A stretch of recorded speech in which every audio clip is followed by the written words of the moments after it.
किर्लोस्करांच्या घरातील शेरूचा संशयास्पद मृत्यू. सन मराठीवरील सौभाग्यवती वृंदा मोहन या मालिकेत रोज नवनवीन ट्विस्ट आपल्याला पाहायला मिळतात. नुकताच सन मराठी वाहिनीने या मालिकेचा एक प्रोमो शेअर केलाय. प्रोमोमध्ये आपल्याला असं पाहायला मिळतं की वृंदा ही किर्लोस्करांच्या घरात आता नोकरीसाठी येते. ती स्वयंपाकीण म्हणून तिथे कामाला लागली आहे. पण किर्लोस्कर घराण्यातला जो शेरू असतो तो सतत अभिमन्यू किर्लोस्करकडे बघून भुंकत असतो. त्याचवेळी वृंदा त्याला येऊन असं म्हणते की शेरू, मला माहितीये तू अभिमन्यूकडे बघून सारखा भुंकत असतोस, कारण तुलाही माहितीये की तो माझा मोहन आहे. आणि त्याच वेळी शेरू मात्र खाली झोपलेल्या अवस्थेत असतो.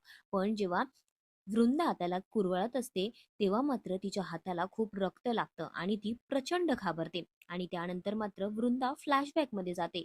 आणि त्याच वेळी अभिमन्यू किर्लोस्कर शेरूकडे पाहून असं म्हणत असतो की मी त्याला मारून टाकेन, कारण शेरू हा अभिमन्यूकडे बघून सतत भुंकत असतो. मागील काही एपिसोडमध्ये आपण असं पाहिलं होतं की तो शशांकला म्हणत असतो, मागील 1 वर्षांपासून मी बघतोय हा शेरू सतत माझ्याकडे बघून का भुंकत असतो. पण आता या सगळ्यानंतर वृंदा मात्र खूपच घाबरलीये. तर दुसरीकडे प्रोमोमध्ये आपल्याला असं पाहायला मिळतंय की कोणीतरी एक व्यक्ती त्या बंगल्याकडे चालत येत आहे. तर दुसरीकडे अभिमन्यू किर्लोस्करची जी आत्या आहे भैरवी किर्लोस्कर, ती सतत घरामध्ये काहीतरी पूजापाठ, तिच्या रूममध्ये काळ्या बाहुली अशा गोष्टी पाहायला मिळतात. त्यामुळे भैरवी किर्लोस्करचा यामागे काही हात आहे का? तसंच तिच्या हातात आता सुरा सुद्धा दिसतोय. त्यामुळे मालिकेत असे नवनवीन ट्विस्ट येत आहेत. त्यामुळे मालिकेत नेमकं काय घडणार हे सांगणं सुद्धा तितकंच कठीण झालंय.